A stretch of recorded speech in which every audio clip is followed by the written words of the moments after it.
Good morning, everyone. Welcome to day 2 of AUSA 2024. What do y'all think so far? Come on now. Who? I think y'all need to go out and do some more PT. As your professional association, the Association of the United States Army is proud to provide forums like this one throughout the year to broaden the knowledge base on Army professionals and those who support our Army. AUSA amplifies the U.S. Army's narrative to audiences inside the Army and help further the association's mission to be the voice for the Army and support for the soldier. Of course, we can't do this alone. AUSA relies on its members to tell the Army story and to support our soldiers and their families. A strong membership base is vitally important for our advocacy efforts in Congress, the Pentagon, and the defense industrial base, and to the public and communities across the world through AUSA's 122 chapters within the United States and 9 other countries. Who's here a member of AUSA? Who? For everyone else, unless you opted out, you're now a new basic member. We thank you. If you're not already a premium member and would like to elevate your membership benefits, please visit the AUSA Member Zone located on L Street Bridge near Halls D and E, or sign up online at ausa.org/membership. We can't do this without you, and your help helps us be an effective voice for the total Army. Behind, in the speaker's room, we gave the speakers a gift. It's in a wine container, so that's why it looks like we didn't want to do it out here. But it's an umbrella. It's an umbrella none of us can ever use. It's an umbrella. There's no wine in it. And it's green. It says AUSA. So on behalf of General Brown, AUSA's President and CEO, and the rest of the AUSA team, the speakers' gifts have been given that great token of appreciation. Now we'll turn it over to the moderator, Colin Damaris, reporter, Future of Defense with Axios. Let's give him a round of applause. Well, hey, y'all. Like he said, I'm Colin. I write the Axios Future of Defense newsletter. I'd be fired if I didn't say you should sign up. You can find it online. But you guys did not come here to hear me talk, despite the friendly and familiar faces I see in the audience. On stage, I have the Undersecretary and the Vice Chief. We'll go with some opening comments, Q&A, as well as some from the audience. We have about an hour. So with that, maybe we can go right over to you. Sure. Well, first of all, I want to thank AUSA for hosting a very, very important conversation today. I want to thank Colin for being the moderator. We've had a number of conversations on these topics, and I'm really excited to do something that's never been done at AUSA before. There's never been an Undersecretary, Vice Chief of Staff fireside chat. So I really appreciate joining my battle buddy and partner over here, General Mingus. I've been joking behind the scenes that this is the soft launch of our podcast. So if it works really well, maybe we'll do some movie reviews or something afterwards. It's Czechoslovakia. It's like Wisconsin. You go in, you come out, it's no big deal. That was the start. That was the start. Auspicious beginning. But I do want to just say that this topic today is absolutely important to everything that every soldier does in the Army, and it's critical to the transformation we've been talking about at AUSA. I've been in the business of helping to modernize the Army for about 15 years. And when I first got to the Army in 2010, it was a very different set of missions we were dealing with. When we talked about the network in particular, I go back to the fact that we were trying to explain to everybody, we had to take everything with us. There was no infrastructure. You had to build it really in the dirt. The tools were clunky. We were trying to modernize. We were trying to spur commercial innovation in software-defined radios and a whole host of technologies that frankly just didn't exist at the time. Now fast forward, and the year is 2024, fiscal year 25, and it's actually a very different world. Now we have a situation where the commercial market and much of the innovation that exists today has far outpaced even our wildest aspirations from 15, 20 years ago.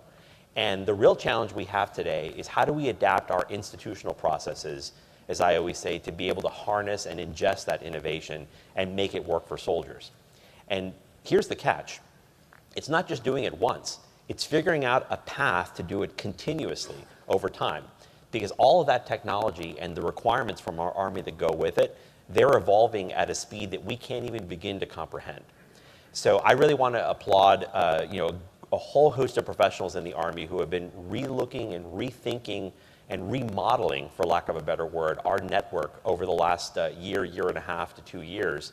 And we're really excited about what's to come in terms of what we call next generation C2. So I'm happy to answer a lot of questions about it. I'm sure we're going to get into the specifics of what it entails. But before I dive into it much further, let me turn it over to General Mingus. Thank you, Under. And just like the Under said, I'm also humbled and honored by AUSA and for you asking me to do this. Colin, thanks for agreeing to do it. I wanted to kind of provide three overarching points up front. And I think you almost, when you're talking about the network, when you're talking about command and control, you have to start with why is it important and how do you fight? And so most people in this room have probably seen a doctrinal logic chart. And if you took a simplified version of how the Army fights, it would start up at the top with our capstone kind of methodology, and that's unified action, unified land operations, which is the ability to execute offense, defense, and stability operations simultaneously. And then if you were to imagine coming down the right side of that logic chart, and you would see our 6 warfighting functions, of which command and control is one of the critical components of that. Command and control is the synchronizing and integrating function of the 6 warfighting functions. And if you get that right, with the ability to do offense, defense, and stability simultaneously, you meaningfully combine those warfighting functions in a way that is workable. It's what we call a combined arms maneuver. And then if you were to come over on the left-hand side of that chart, you have 5 domains: airspace, land, cyber, sea, and space. Those 5 domains, if put together in conjunction with those warfighting functions in a joint environment, allows you to do joint, all-domain combined arms maneuver. But command and control is still at the center of all that. It is the integrating and synchronizing function that allows you to bring that all together. But most importantly, at the very, very center of that logic chart would be this thing on how we fight, and that's called mission command. And the essence of mission command is trust. And there's many components of trust, but one of the reasons why trust can't be seen throughout an operation is that if you think now, separate from that logic chart, a thing called the cognitive hierarchy, which at the very bottom is data, at the very top is understanding. Powerful is when you have shared understanding. Once you have shared understanding across an entire formation, it allows leaders and commanders to visualize, describe, direct, and assess that which they are doing. That is really hard to achieve. And then the minute that you cross the line of departure, that shared understanding begins to go down. And so going back to mission command and the essence of trust and what that's all about, if our network doesn't work, if we still can't continue to keep everybody in a formation at that level of shared understanding, then trust begins to erode, mission command starts to fall apart, and the whole thing doesn't work. And if you do get it right, that's what allows us and what separates us, our Western allies and partners, from anybody else out there. It allows you to win tonight. It allows you to shape for tomorrow night, and it allows you to plan for the next fight, 72, 96 hours down the road. And that is a continuous process that's out there. But that's why the network, because inside of command and control, command, everybody understands the inherent authority that comes with command. But inside of control, it's your people, it's your processes, it's your physical infrastructure, your command posts, and it's the network. And the network is what underpins everything. And it's not just the network between people, it's the network between weapon systems, it's the network between sensors. Everything we have on the battlefield is network-centric, and why the network is so critical to all this. I'm a little intimidated by the folks that are sitting in the front seat here, because they're the ones that are going to be able to call BS on anything that we say that's incorrect, because they've been watching and moving this movie a lot longer than you and I have. But if you flash back there, Mr. John Morrison and a Cup of Joe, to a TTX we did almost a decade ago, where we modeled and simmed the Army's network at the time against 3 world scenarios: Indo-PACOM, Europe, and CENTCOM, and the Army's network did not fare too well. There were 4 big themes that came out of that tabletop and simulation exercise. It was one of the biggest ones we had done in a very long time. Data convergence, network convergence, identity management, which we call now ICAM, and a common operating environment. And when we get ready to get into questions, and when you look at Jim Rainey and Joe and Mark Kitts that are sitting here in the front and John Morrison are doing and trying to do with Next Generation C2, the essence and the principles of what we discovered almost a decade ago are still absolutely critical to this.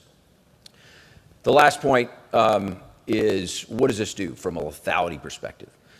So a couple of things that always come to mind for me. When you look at the average soldier and what they carry, it is really good kit today.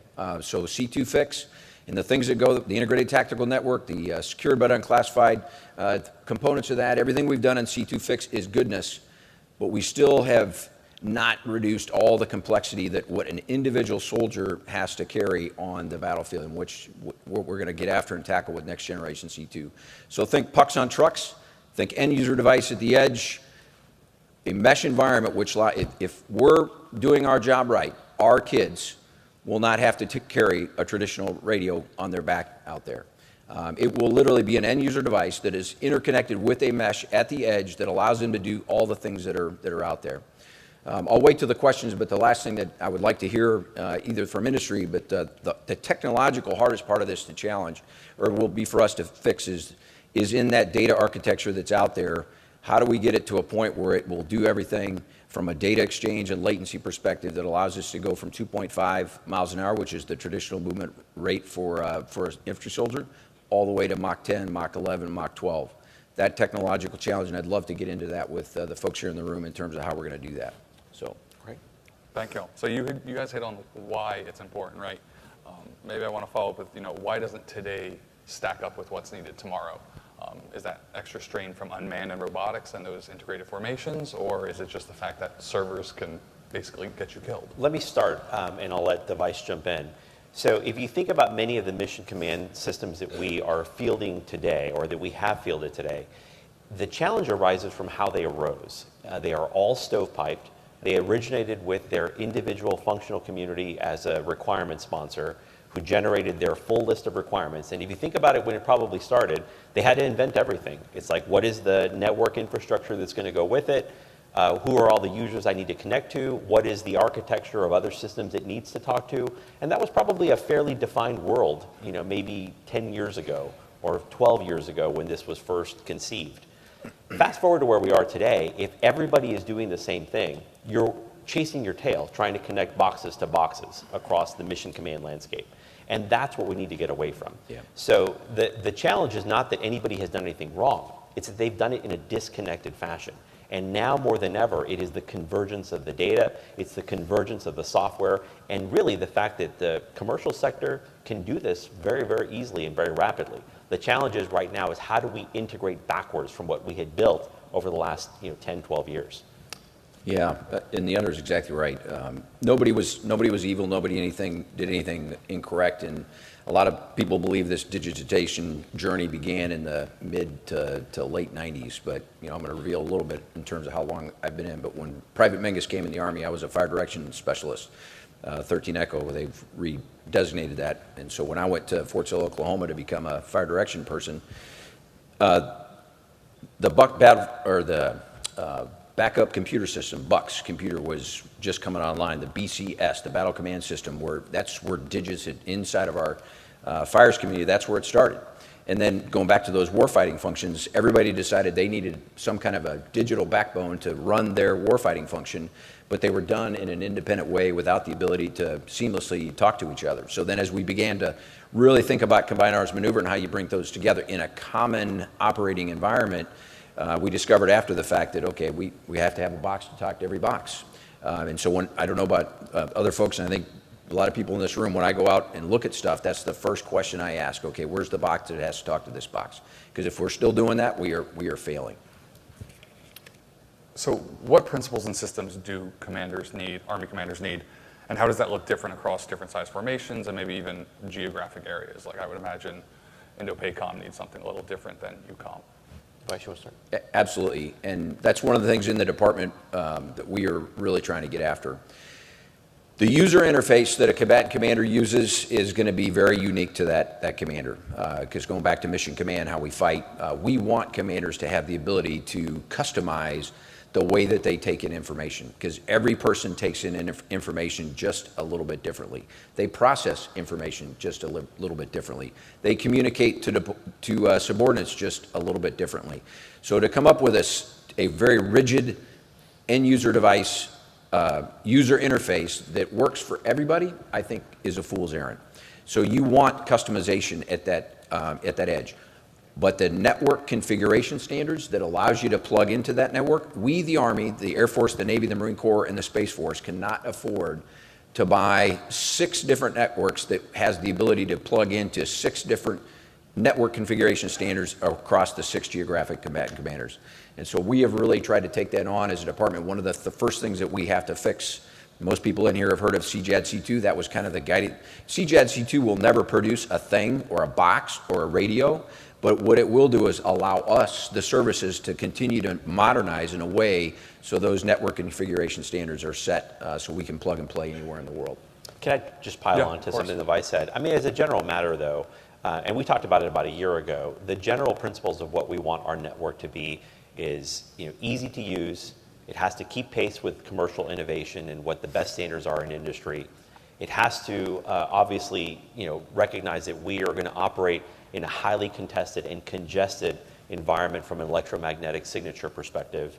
And it also has to have the attribute of being rapidly upgradable, for lack of a better term. Something that allows us to provide an avenue for tech insertion, competition, new entrants into the market over time. And I think we talked about a year ago, prior to last year's AUSA, about those being some of the hallmarks of what we'd like our network to be moving forward. So on that note, can you describe the relationship between C2, the network, hardware and software, and what it all means for the services relationship with industry and who you guys are trying to do business with? Yeah, it's great. So I think, I'll start and I'll let the Vice pile in. Going back to the way we used to do business, I think every functional community used to kind of propose their own approach. So I think every single program had its own requirements proponent. Every single program conceived of its own way to tap into the tactical network. And it also had different standards and methodology for managing its own data. Also how it would refresh the software and the hardware was all being done, routers, switches, everything at the individual program level. I think moving forward, we're looking at a much more integrated approach. And I give General Morrison and the team in the Army a great deal of credit as we have looked at reconfiguring our tactical network based on what we can utilize that exists today. So, before, when we were essentially thinking about creating connectivity to the soldier at the tactical edge in ways that we couldn't conceive of. Today, we now have a number of sources to tap into data networks. We have proliferated low Earth orbit satellite constellations.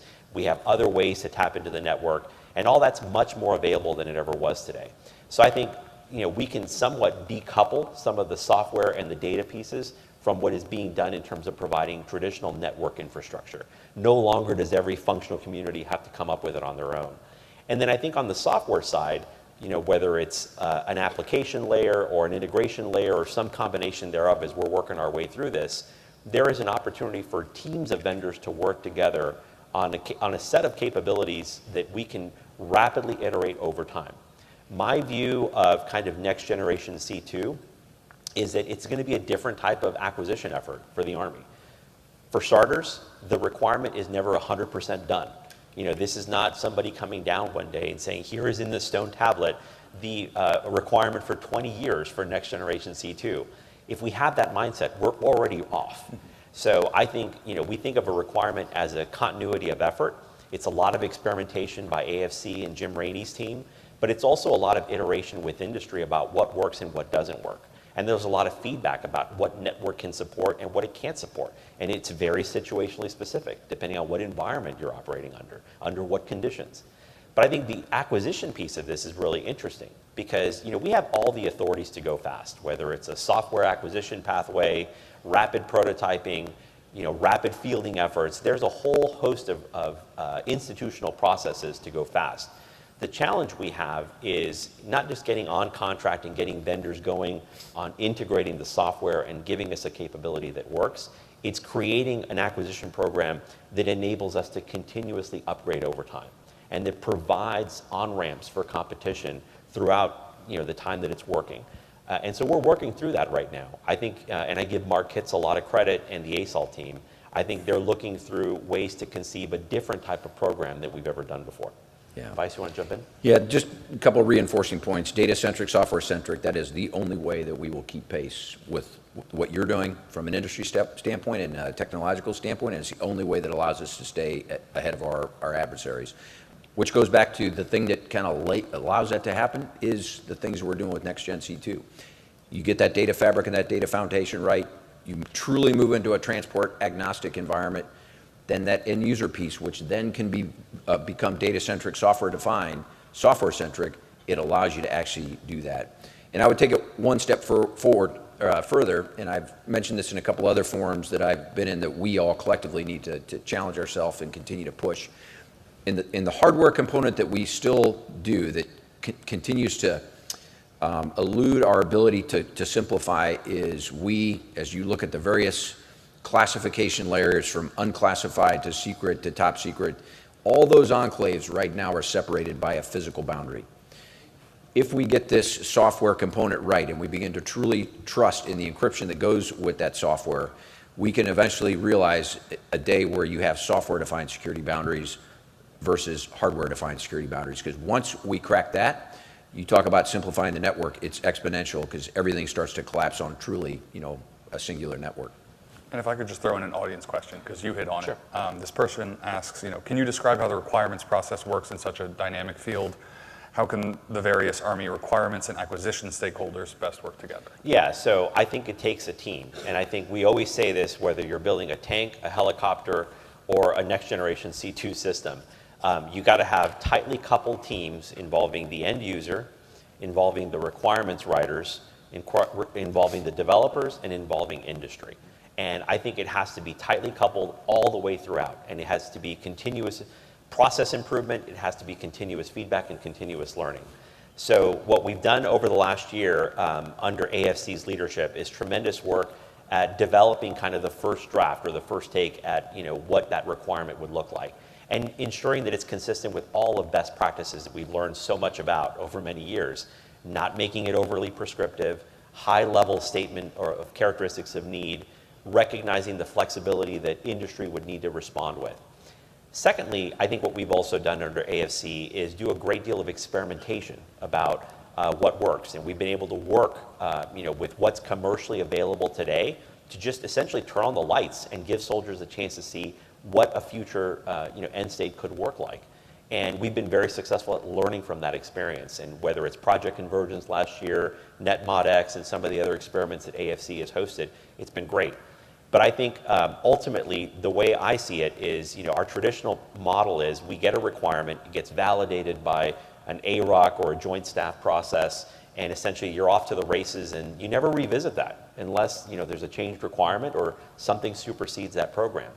This is probably going to be a different kind of requirement, whether it automatically gets kind of revalidated over a set period of time, or whether there's continuous revalidation, which I think is even more appropriate, involving the requirements user and the acquisition community working together. It's going to force us to team together in ways that maybe we haven't on a program like this ever before.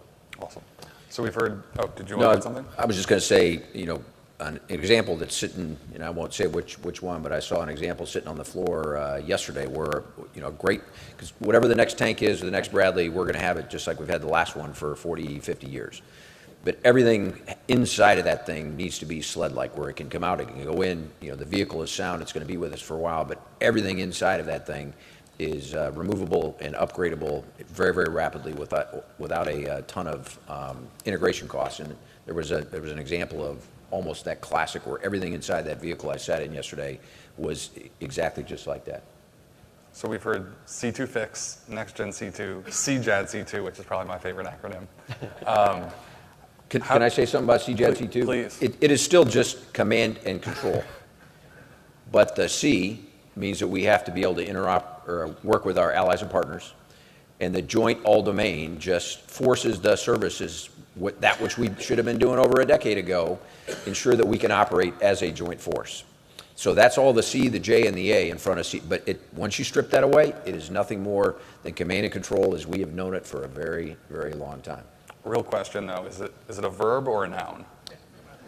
It's all the above. Okay. But it is not a person, place, or thing. Okay, it's a philosophy. It's not going to be a radio, and it's not going to be a box. It's a vibe. It's a vibe. I'll get that in the next Said in edition. the beginning, it's Czechoslovakia.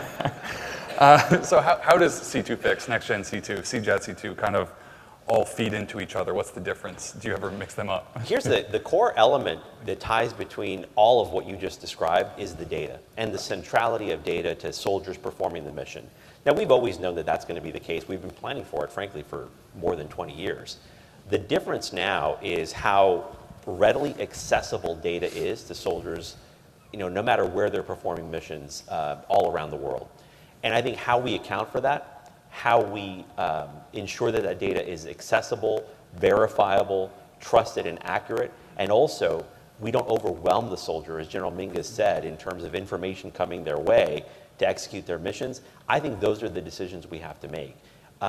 And so I think the key linchpin to all of this is how well we effectively manage the data that's coming off of sensors, human sources of intelligence, all the data about logistics and individual missions, things that commanders need to know to perform the C2 that General Mingus is talking about. It's all there. It's all accessible. It's probably very cumbersome right now to get to it. And if you wanted to get to it at a talk, you'd probably have to go into a trailer that has 15 different server racks and a bunch of antennas, and they're all connected to different systems that don't talk to each other.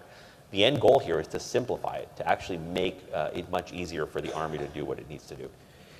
Maybe a way to visualize it, if you could imagine an X and a Y axis, and on the vertical axis, where we started a couple years ago with 800 and some business systems, 18 disparate battle command systems, and all the different cross-domain solutions that were entailed with that. And then on the horizontal line, you see time, which was legacy network, C2 fix, C2 next.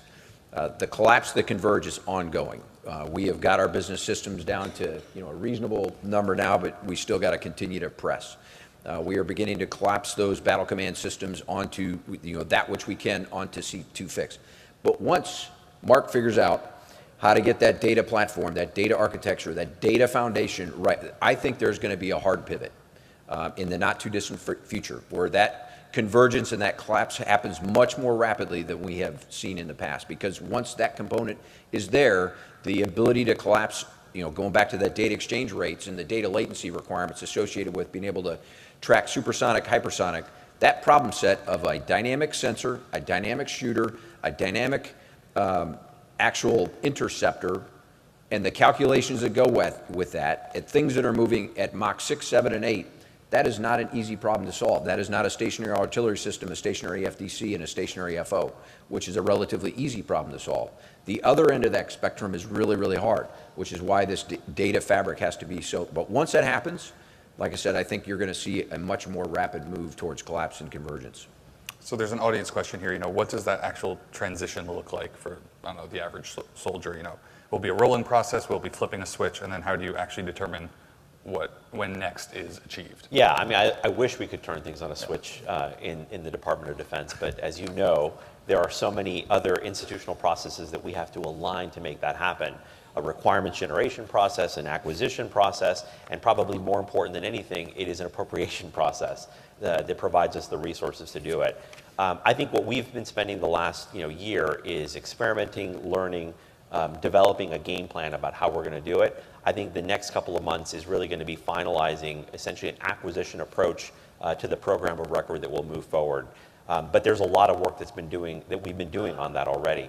I think part of the next kind of phase here, it's working with industry, soliciting their feedback, understanding what perspectives they bring to bear on it. I've already heard some interesting ones in the first day of AUSA to include, for example, hey, I understand that the network infrastructure may or may not be something that you have to provide as part of this C2 Next program, but how much control a team of vendors has over that network infrastructure will influence the software offerings that they can provide or that they would offer the Army.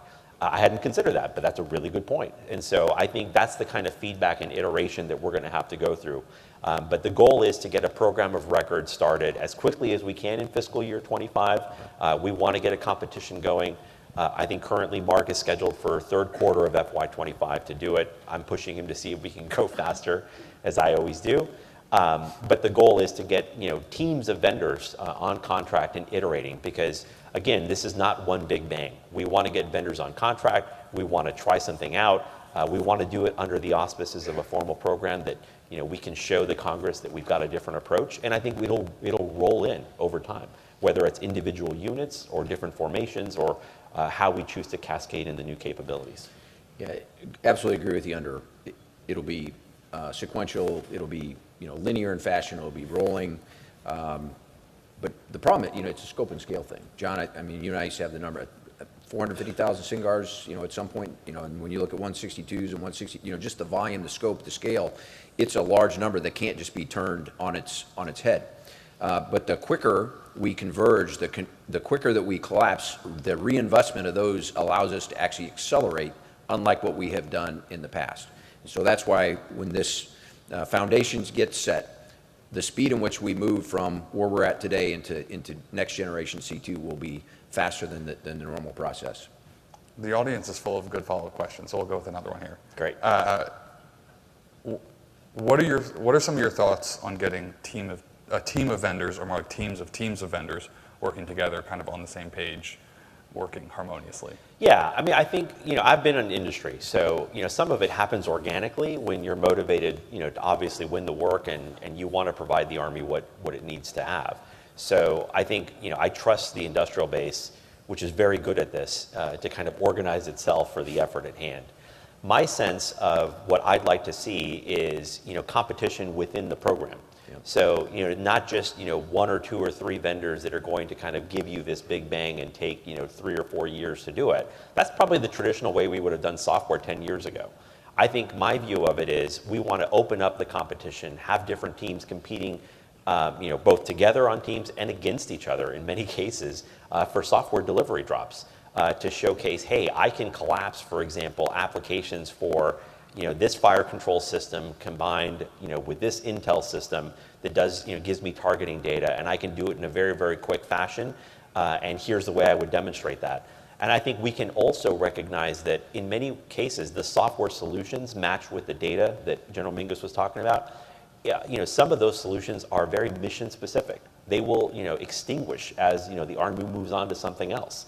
And I think that there is going to be a continuous need for C2 and C2 innovation. We want this program, the requirement, and hopefully the funding that goes with it to provide the source of that capability. I guess what I would add is why this team-to-team approach is so important is that maybe there's somebody out there that I don't know, but I don't think there's a single industry partner or vendor out there that can solve that entire thing from end to end. So it's going to take a team-to-team approach to do this, which is why I think the way that the team that's sitting here in the front row of approach this is exactly in that manner, because it's going to take multiple folks to help us solve this wicked problem. Front row's got a lot of pressure. General Mingus, I think this is a good one to lead with you. How is transforming in contact, influencing Next Gen C2? It's just helping us really test under load how well does this work. So I had the benefit of fielding a lot of the integrated tactical network, which is out there. That's kind of the guts of what is inside of C2 Fix now when I was the commander of the 82nd. But it was only at the brigade level. And we still held a lot of the complexities at the brigade combat team level. What we've done with the 101st, the 25th, and 10th Mountain is we've expanded that horizon, because as I'll go back to the how we fight. Brigades in large-scale combat are not going to fight by themselves. This is now a division, this is a corps, this is a theater army kind of environment that we have to be able to operate. And the unit of action today and into the future is division, corps, and theater armies, of which brigades are a part of. And so if we have all these brigades that have this wonderful stuff that can't interoperate even with their higher headquarters, then we got a big problem. And so we realized that early on is that we have got to field at the division and push that down. And so the things that we have learned there have probably been some of the most powerful. So air-ground integration, how do you actually make SIPR and secure but unclassified work together? It's one thing to be able to go from bottom up, unclassified information, tactical information that's get reported to battalion, brigade, division, but it's another thing when you're trying to push classified information back down the other way.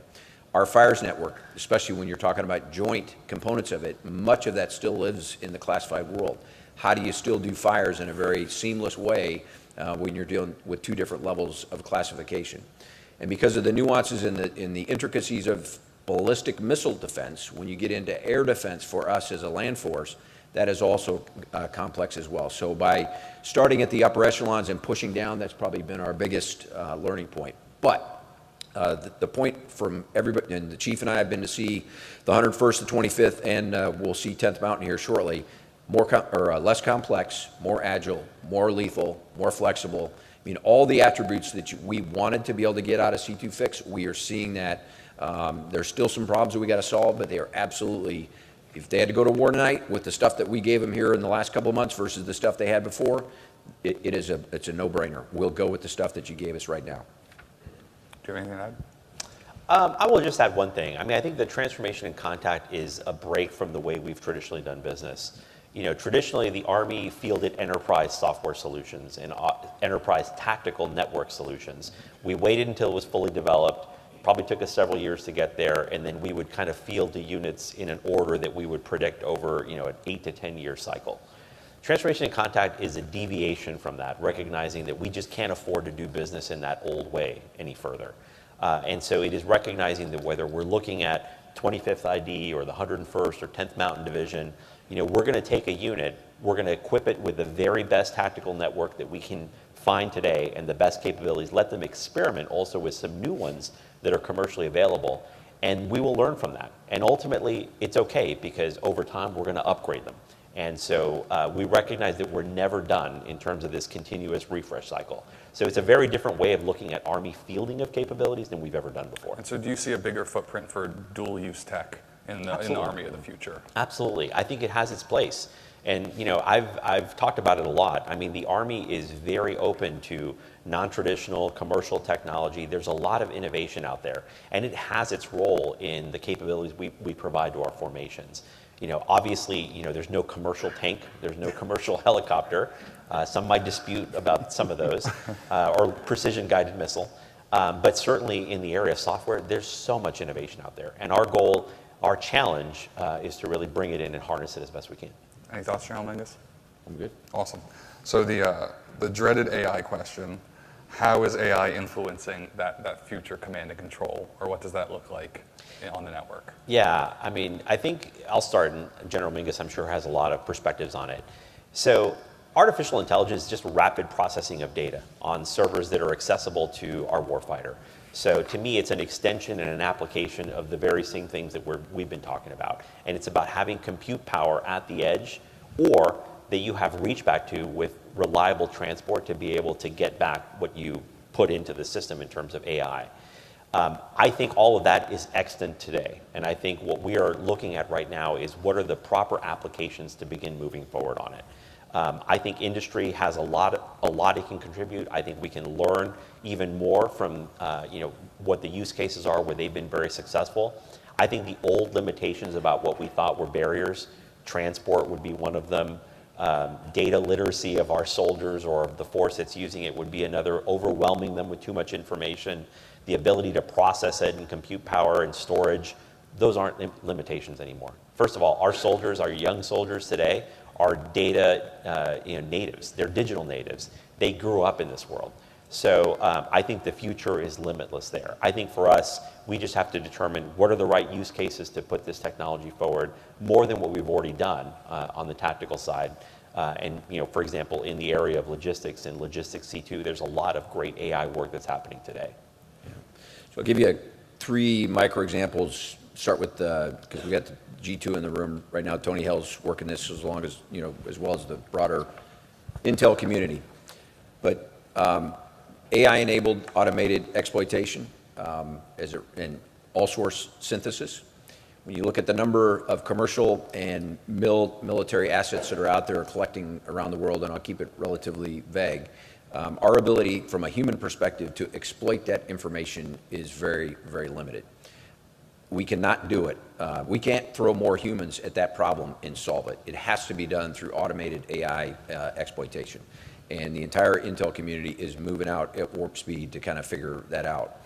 Everywhere I go around the world, and you go into these what we call PED centers or exploitation centers, the humans are having a really tough time. So the more rapidly we can develop automatic target recognition tools and AI-enabled fusion, AI-enabled exploitation, the faster we're going to be able to go. And our adversary is moving in that direction as well.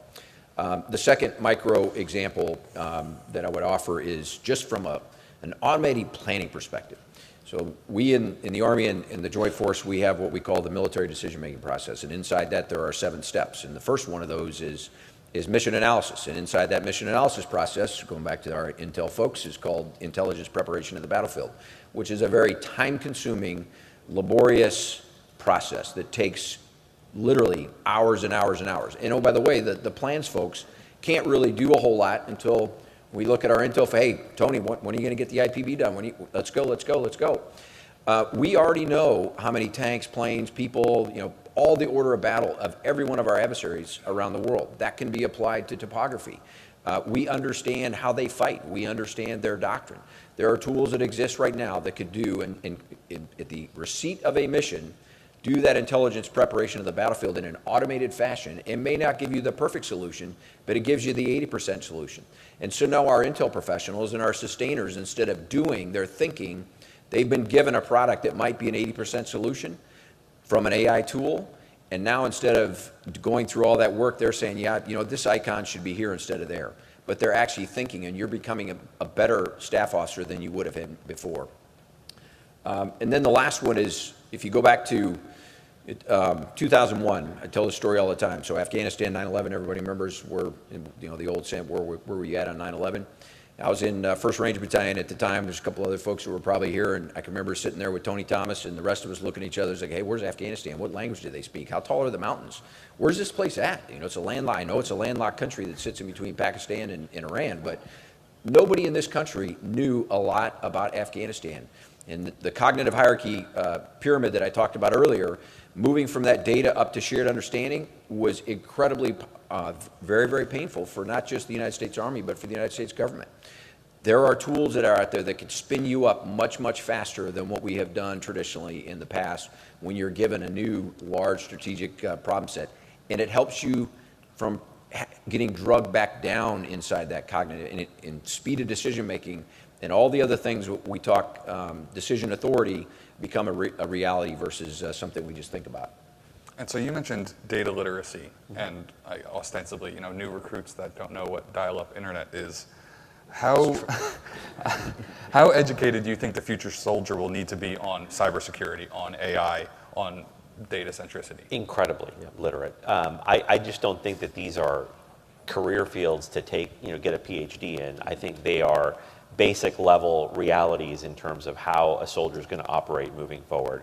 The cyber threat, the threat vectors that we face every single day, we train our soldiers and everybody in the Army every day about those threats and how to mitigate them. I also think just understanding the utility and really the value of the data tools that we currently have, it's so tightly integrated to how soldiers are currently performing the mission.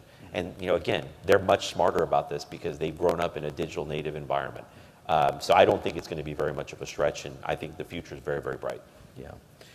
And very important to us too, just using the example that the Under was talking about. So let's say you get a really, really good AI tool that's out there, having somebody that wears the uniform that understands the operational context of that, the data ingestion strategy associated with how do you now put the data for that tool to be able to use, and then how do you teach the AI tool to be able to think like a major or a lieutenant colonel or a command sergeant major.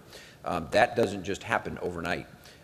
What the Army War College is doing with their project up there is, I've learned a lot just from watching them, how they're training that particular AI tool. So it's one thing to have the tool. How do you ingest the data in it so it's usable? And then how do you train that tool to be able to actually deliver the things that you want? And those are skill sets that we believe that our service members and our soldiers are going to have in the future. On that same note, this person in the audience asks, the more robust the network, the more connected people and systems are, the more data is floating around out there. What is the solution to or the biggest barrier to making sure the right information is exchanged and getting to the right people at the right time? So not to facetiously go back to your what is CJAD C2 challenge, but I do think that's what it's really all about. It is determining the right level of data access and what is needed by echelon, not just within the Army, but across the Joint Staff. And I think there's been a tremendous amount of work in the department over the last couple of years to really experiment and figure that out. So for us, as you heard General Mingus say, it is the division is the unit of action. So understanding the range of information the division commanders need, how they interface with the joint force on that basis, and how our data systems, whether it's logistics, personnel, intel, any of the functional areas, how they feed into that, how much is required at the division level. That's really what we're experimenting on. That's why we've done so much of what General Mingus has talked about, so that we can ferret that out. And then I think as we connect to the joint staff, we can also tailor that even further, because, for example, a combatant commander doesn't necessarily need to know the level of same detail that a brigade commander would or a company commander would, given a specific mission set. So I think that's sorting itself out organically. I think the challenge we have is two things. Unlocking that data in a data mesh architecture that General Mingus talked about, that is accessible to all of these communities and to the software systems that ride on top of it that we spent the first half talking about. But I also think the other thing is ensuring that, for lack of a better word, the custodians or stewards of those data, they're operating within common frameworks, common languages, if you will, so that that data is interoperable across the joint staff. There's many times, you heard 10 years ago about common issues like, if you had, for example, full motion video and you had an object identified as a cow. In another service, they would identify it as livestock, for example. And for that reason, the data couldn't interact and it was not interoperable, and there were data errors because of it. So it's just standardization of nomenclature in some cases. It's as simple as that. So we spent a lot of time across the joint staff and the department looking at data standards and architectures from that perspective. I guess what I would kind of, going back to the box to talk to a box in our future network, if we're still doing that, we're failing. And then you juxtapose that over the cognitive hierarchy I just discussed a few minutes ago. We don't want people sitting in, we want them to rise inside of that cognitive hierarchy. The less time we spend actually counting numbers and doing those things and not being done from an audit perspective, we're kind of wasting people's times. And there's enough things that are out there that we can save man hours to do that. The other kind of spawn of thought, though, on the other side, as it relates to data, because you have data convergence, you have data replication, and then a term that I use is data reconciliation, which is another one of those things out there we've got to solve. So a tactical example, let's just say, for example, you have three companies sitting in the defense, three tank companies for you, Jim, and A company reports 10 tanks, B company reports 10 tanks, and C company reports 10 tanks. And so the battalion thinks there's 30 tanks out there. When the reality is Alpha Bravo and Bravo Company, of those 20 tanks, 5 of them are the same. And between Bravo and Charlie, 5 of those are the same. So there's really only 20 tanks out there. So how do you do data reconciliation on the back end? And that's just a micro example, but when you look at the volumes of stuff that's out there, you'll never have data input in a perfect way. And so if we don't have tools that reconcile the data that's out there, then we're going to have challenges.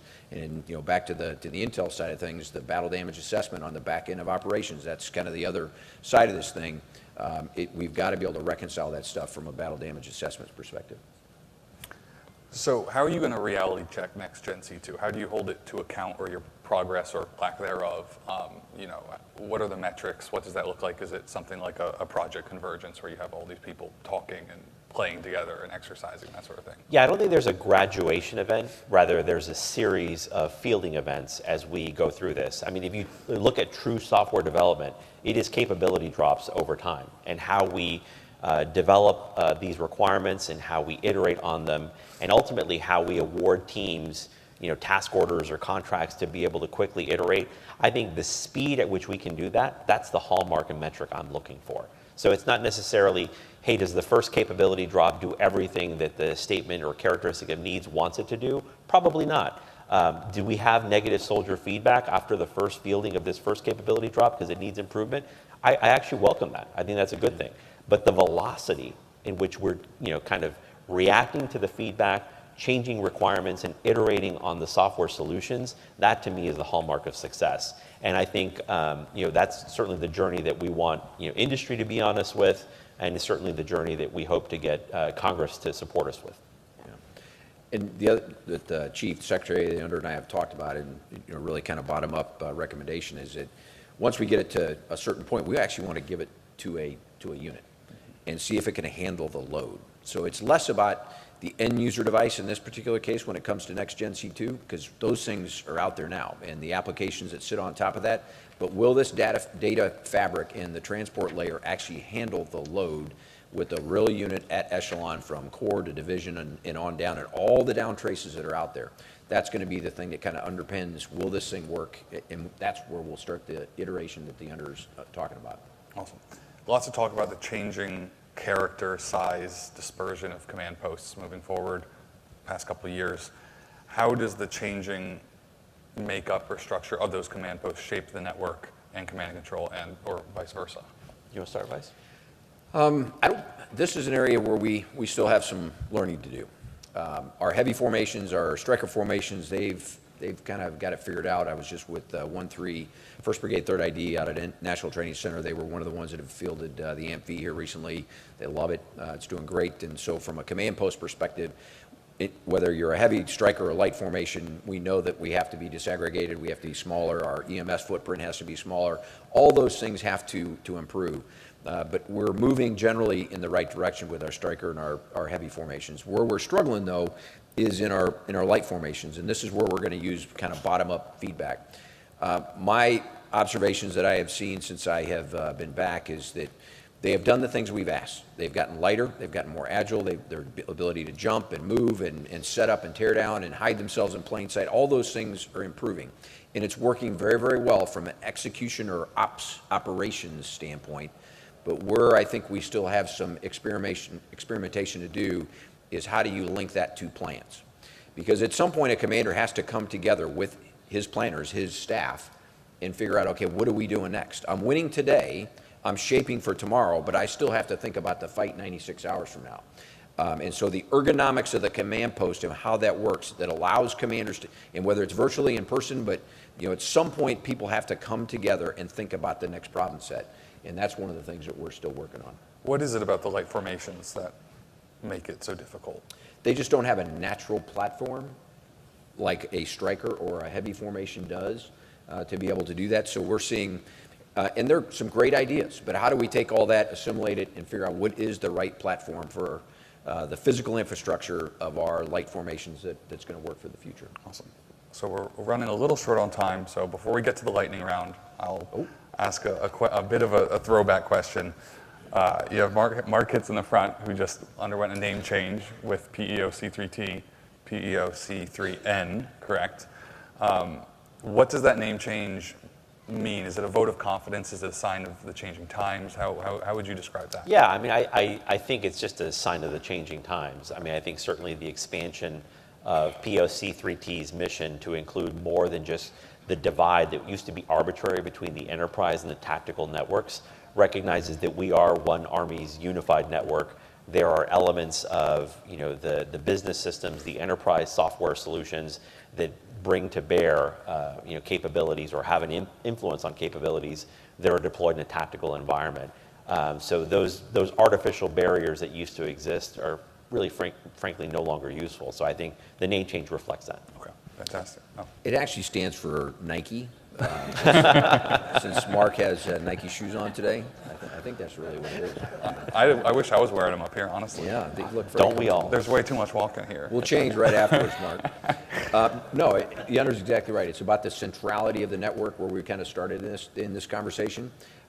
We have, in the past, both on the requirements side and on the acquisition side, done things that touch the network that may not have had a central component, and we're trying to empower on both the requirements and on the acquisition side. The centrality of anything that touches the network has to run through the individuals we see here in this front row. Awesome. Okay, we got 3 questions left. All right. This one's to you, General Mingus. Some say the key to accelerating innovation is the green light from senior leadership across the DoD. What would you say is the impact, if any, on accelerating adoption of innovation in the Army?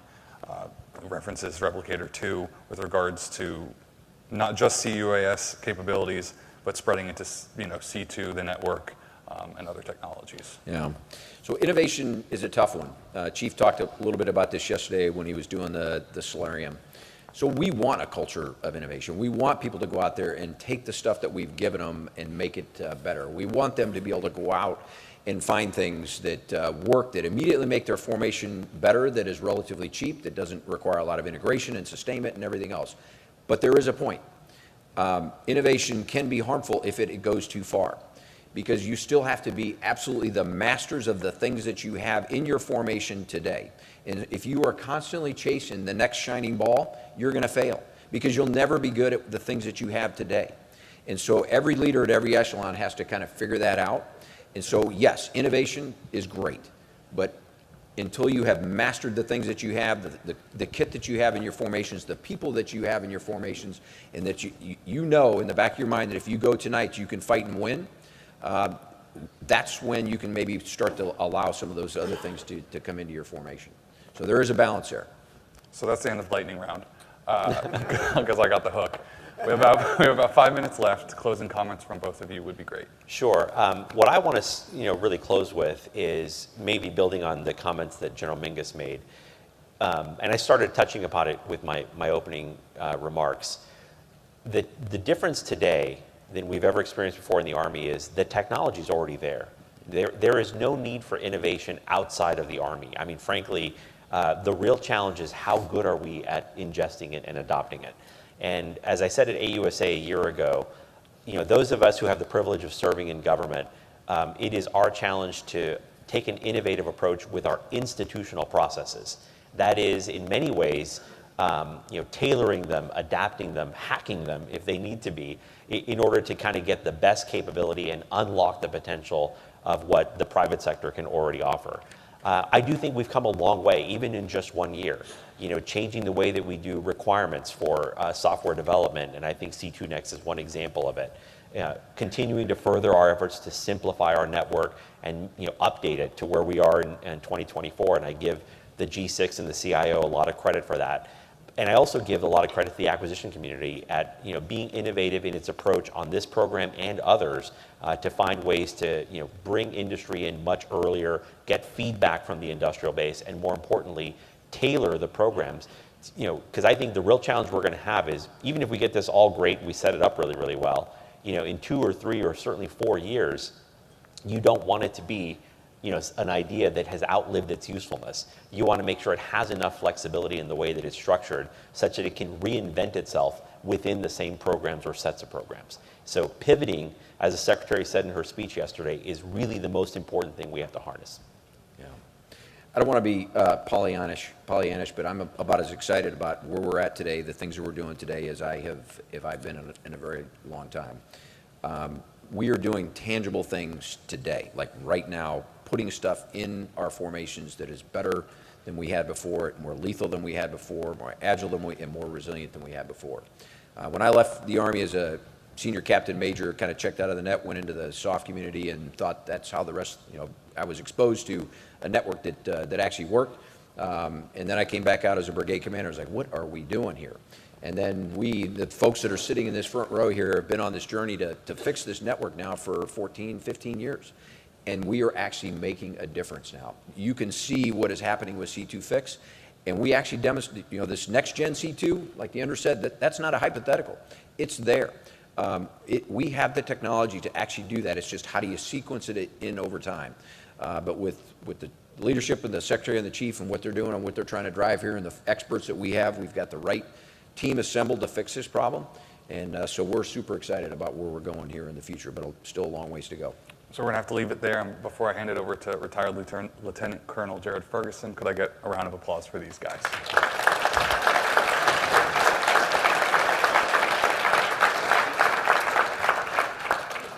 Thank you to all of our panel on behalf of AUSA for providing such an interesting discussion. Before we depart, please note that AUSA's discussion zone at the end of the hall. There you can find a variety of papers and educational resources focused on topics much like were discussed today. Also, you can share why you served by participating in a graphic art illustration or an impromptu recording with our podcast team. Your message could be released and heard by over 15,000 listeners. Again, thank you for attending, and be sure to check out additional contemporary military forums this afternoon. Good job. You too, Honor. Great job, bud.